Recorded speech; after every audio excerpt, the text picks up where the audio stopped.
Tangem Wallet is a hardware wallet that allows you to store, send, and receive cryptocurrency securely. Here's how to use Tangem Wallet. Get the Tangem card. Tangem Wallet operates with a Tangem card, a hardware wallet that stores your private keys. Purchase the Tangem card from their website or authorized retailers. Download the Tangem Wallet app.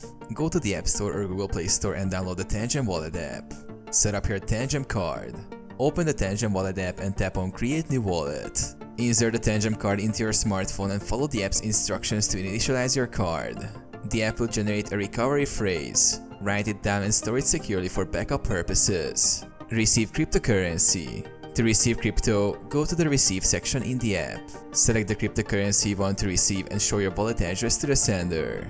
Send cryptocurrency. In the app, go to Send, choose the crypto and enter the recipient's address. Confirm the transaction by tapping the Tangem card against your phone to sign the transaction.